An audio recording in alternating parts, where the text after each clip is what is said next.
Là on est en propulsion. En propulsion avec la Erlang. Allez, on freine. On va tourner à gauche. Ça freine bien. Je réaccélère, je profite de la descente pour prendre un peu de vitesse. Et c'est parti! Zigzag, tac tac, pa pa pa. C'est un modèle qui m'étonne quand même, hein.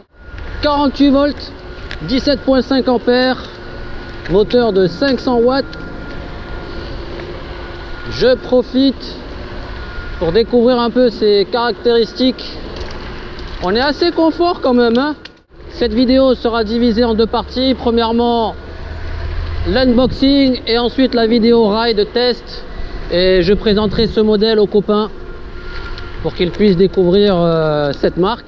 Petit plus avec ce modèle, il y a une application GPS, donc on peut retracer le kilométrage parcouru, effectuer des petits paramétrages en termes de puissance moteur, éco ou sport. Là, je suis assez étonné. Je pensais pas qu'on allait avoir un degré de plaisir relativement satisfaisant. Erlang. Faisons attention quand même parce qu'avec les feuilles mortes, je voudrais pas me fracasser la tête au sol, même si j'ai un casque. Bonjour à tous. J'espère que vous allez bien. Bienvenue sur la chaîne Electric Surf. Aujourd'hui on va faire l'unboxing de la trottinette électrique Erlang H6 V2 fraîchement reçue. Avant de commencer, j'en profite pour adresser mes remerciements à Madame Laverne qui fait partie de l'équipe marketing de chez Banggood. On est rentré en contact dernièrement, son équipe a fortement apprécié l'ambiance de la chaîne, la passion de la trottinette électrique. J'en profite aussi pour saluer tous les copains riders à Paris, dans le sud, à Toulouse, que j'ai pu rencontrer tout au long de mon aventure. Et je n'oublie pas tous les riders passionnés avec qui j'ai pu échanger autour de cette passion. Sans trop tarder, je prends le couteau et on déballe. Avant le déballage, petite précision, la trottinette est disponible sur le lien en description de la vidéo pour un tarif inférieur à 600 €.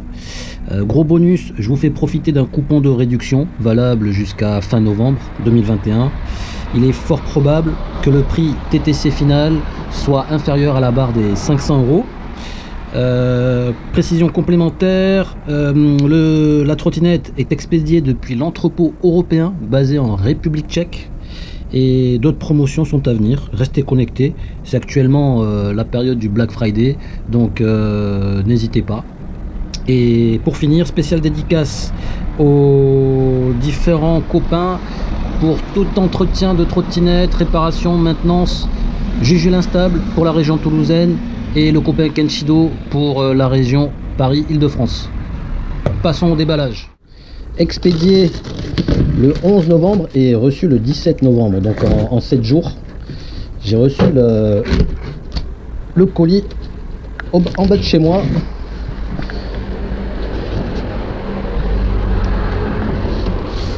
Donc, voyons voir à quoi ça ressemble. Il reste encore le scotch du milieu.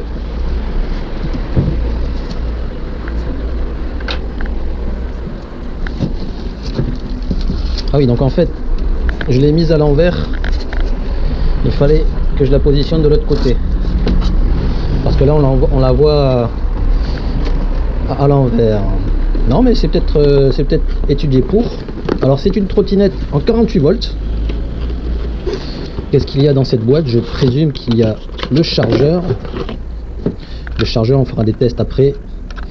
Qu'est-ce qu'il nous raconte? 54,6 la charge maximale et la vitesse de charge 2 ampères.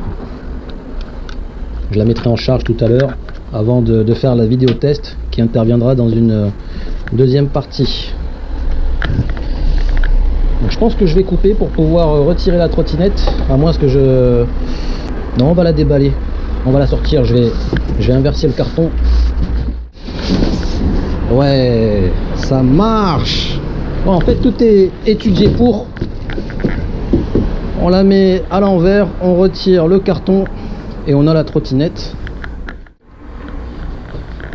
On va voir 21 kg. 21,15 kg. Ah, ça va, il y a du poids. Hein. C'est de la bonne matière. Ça m'a l'air assez solide tout ça.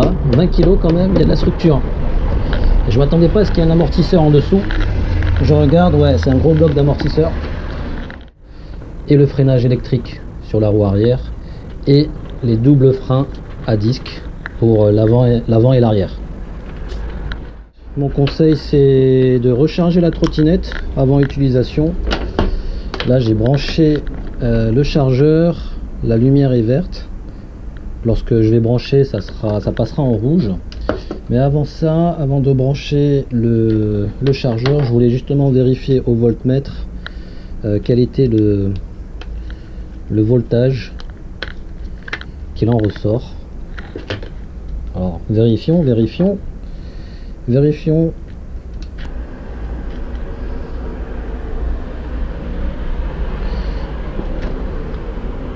54.6, 54.5, 54.6, ça va.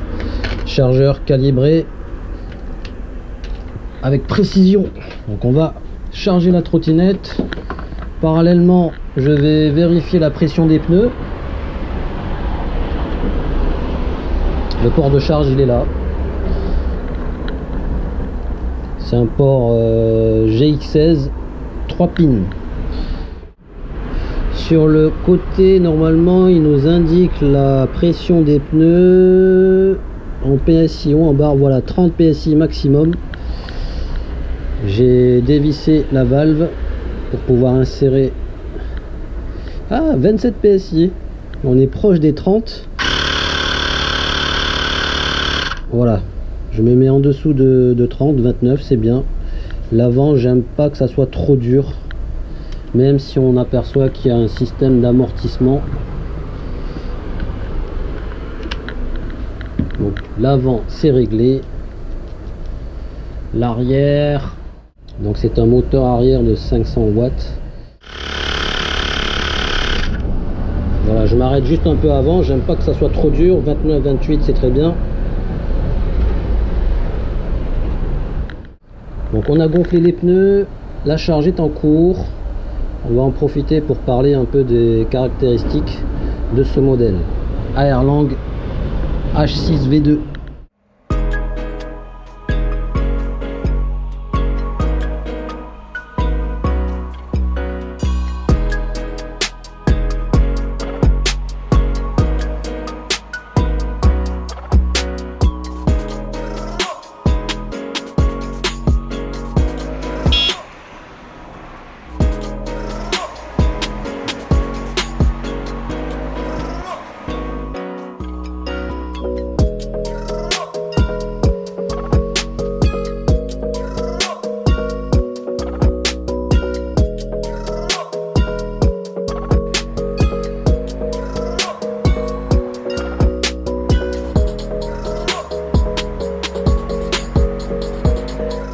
Pour resserrer les bacs de serrage, rien de compliqué. On met en position la bague de serrage. On visse pour bien resserrer. Et une fois qu'on sent qu'il y a une pression suffisamment forte, c'est à ce moment-là qu'on serre avec un peu de force. Là, je trouve que c'est assez léger, donc je vais refaire un dernier petit serrage. Là, je sens que je force un petit peu plus. Et à ce niveau-là, ça me va. La bague de serrage de la colonne, même principe que la bague du folding. Je serre jusqu'à trouver un niveau de force suffisant. Voilà, là je dois forcer, donc ça devient un peu plus intéressant. Au niveau des guidons, donc même principe, je tire la partie rouge, je bascule vers le haut et je remets en position la partie rouge. Idem de ce côté. Voilà, donc là ça s'emboîte bien. Il y a bien un amortisseur avant et un amortisseur arrière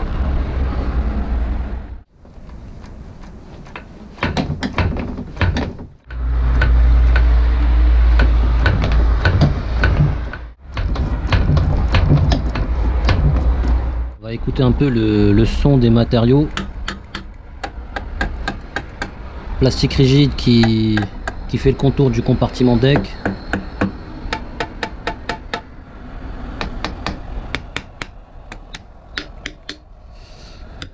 On est en alu renforcé.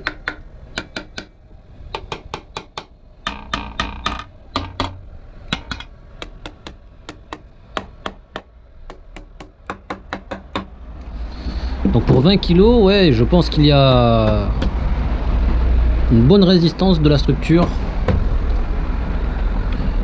Je pense qu'elle est prête à affronter toutes les irrégularités présentes sur nos routes. Dotée d'un ventilateur intégré. Est-ce qu'on l'entend? Oui, on l'entend, il fait bien son travail. Le bruit n'est pas très fort. Donc l'avantage, c'est que ça refroidisse le chargeur pour une meilleure longévité. Donc ça, c'est pas mal. En longueur, nous sommes à 120, 119 cm. C'est juste le garde-boue qui fait gagner en longueur. Sinon, directement sur le pneu, c'est plutôt 116.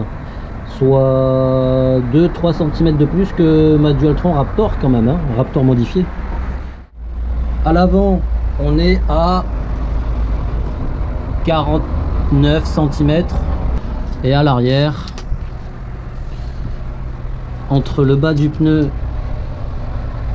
et le haut du guidon, plutôt 42, 41, 40. À ce niveau là, ça s'ajuste, hein, on peut régler les leviers de frein. Le plateau, je le trouve ni trop large ni trop étroit, peut-être un peu plus longue que ma Raptor. Regardez, je chausse du 40. Il y a encore de la marge pour mettre le pied devant, quoi. Donc en largeur, si on regarde, 20 cm. J'arrondis quelques millimètres au supérieur. 20 cm en largeur. Et en longueur, on est à 60 cm. À partir de la banane jusqu'au garde-boue arrière, 54, 53, 54. J'ai dévissé la bague de serrage. Je remonte la bague et on voit au niveau du système de pliage comment c'est foutu.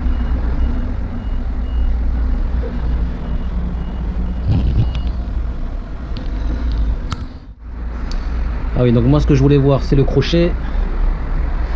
Ah ouais, forcément, comme j'ai écourté la colonne, le crochet ne va pas s'emboîter directement dans le garde-boue prévu à cet effet. Il faudrait que je desserre la bague de serrage de la colonne, que je remonte le téton à ce niveau-là, que le téton est ajusté par rapport au crochet de la colonne. Et on voit bien que on est pile poil au niveau du garde-boue. On vient insérer le crochet dans le garde-boue, on peut le poser et lorsqu'on le relève, ça vient crocheter le garde-boue. Voyons voir. Ah, une main, faut être costaud, mais ça se porte. Donc à deux mains, ça sera encore plus facile.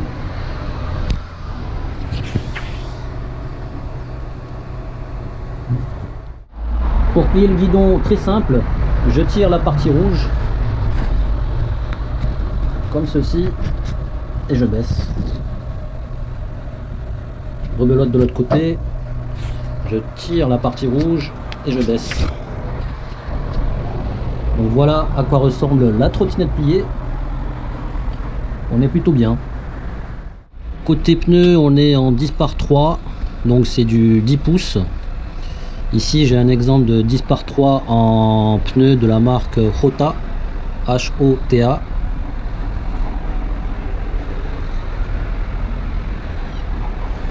Et à côté, les fameux Tuovt en 10 par 3 qui sont un peu plus larges.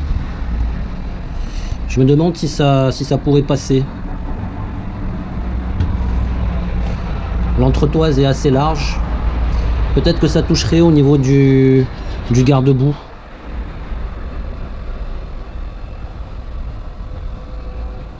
Mais bon, à tester effectivement.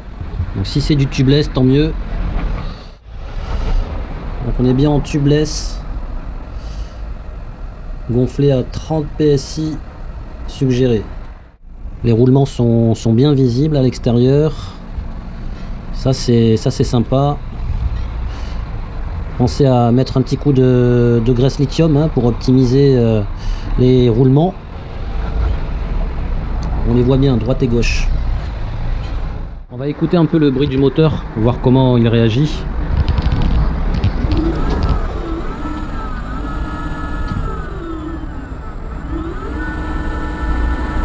J'accélère, je freine,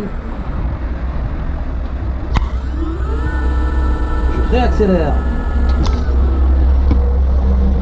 Très silencieux ce moteur, il est bien fichu je trouve. Alors ce qu'on aperçoit au niveau des flasques moteurs, c'est une sorte de liquide bleu qui a séché.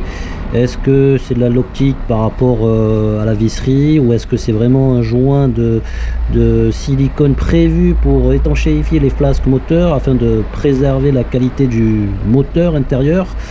Il me semble que ça a été spécialement conçu pour et étudié pour optimiser l'étanchéité. Plutôt très bien comme finition. Parallèlement, si on regarde le deck, il n'y a pas de vis au-dessus du deck. Donc s'il y a des projections d'eau, l'eau ne peut pas s'infiltrer au travers des vis. Les vis sont en dessous. Vous voyez comment c'est fichu?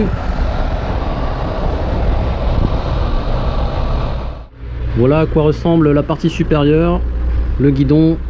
Donc on l'allume ici, on actionne ce bouton là. Ça va s'allumer, on va entendre un petit bip. Le niveau de la batterie.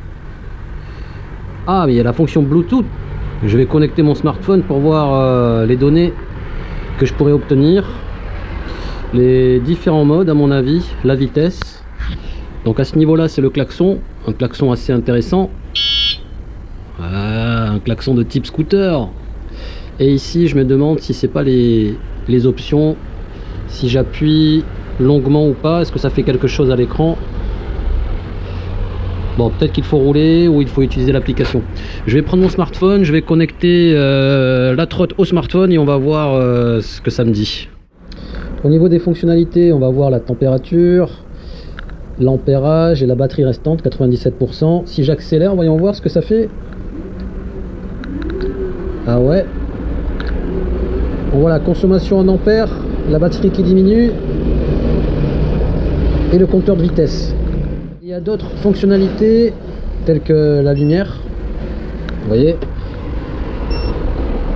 le mode fast ou eco que je peux choisir. Là je suis en mode eco, là je bascule en mode fast. Le lock, je peux verrouiller la trottinette, je vais pas le faire là parce que j'ai pas envie de faire tout un tas de paramétrages.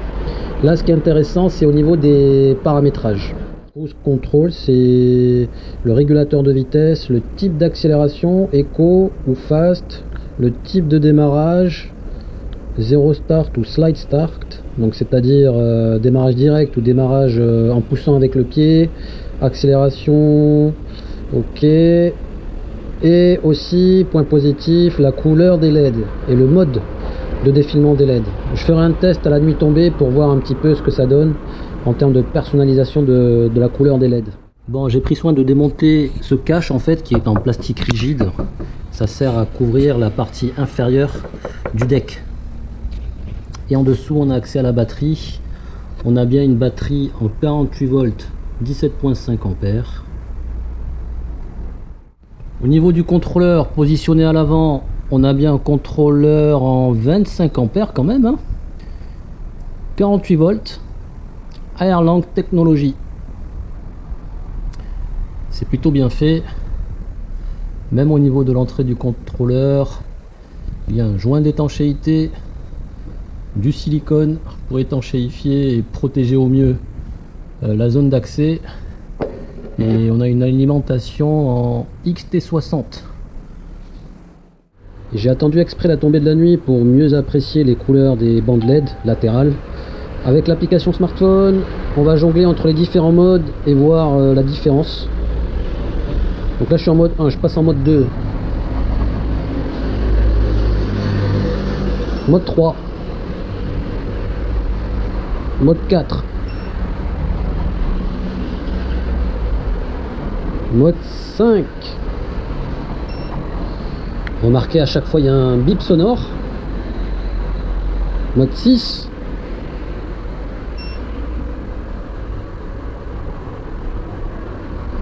Mode 7. Devant, derrière, ça avance, ça recule, ok. Mode 8. LED par LED. Ça fait comme une sorte de Tetris, ok.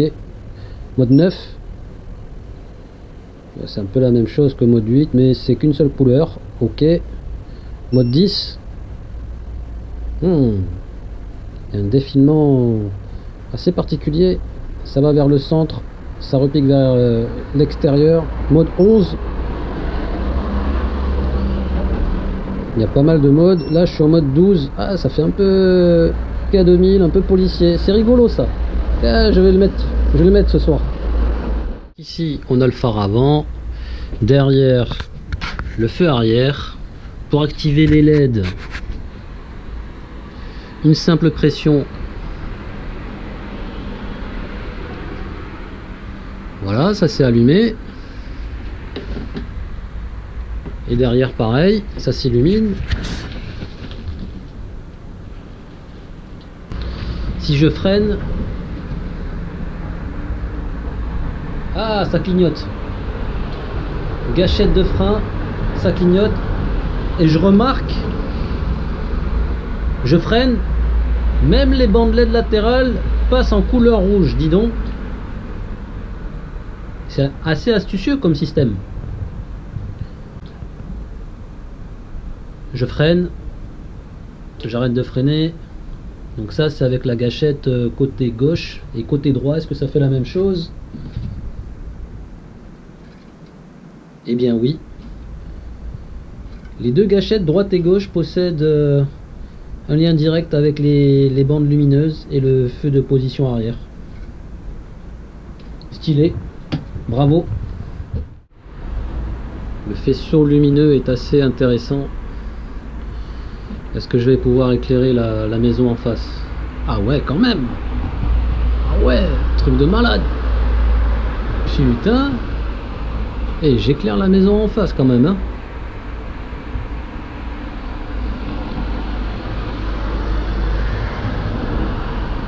Truc de fou.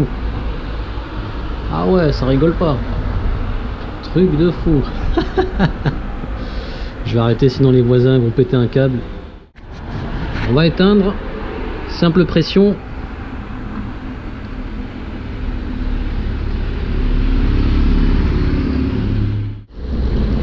Unboxing terminé. Place au test en conditions réelles d'utilisation. On va aller en centre-ville de Toulouse. Encore merci d'avoir assisté à ce déballage. Une fois de plus, et pour rappel, le lien est en description de la vidéo. Vous bénéficiez d'un code promo jusqu'à la fin du mois. Soyez vigilants sur les périodes promotionnelles, Black Friday, Noël, les soldes d'hiver, etc. Et je coupe ici. On se retrouvera pour la vidéo du test. Pla pla pla Airlang. On va se calmer. Ouh.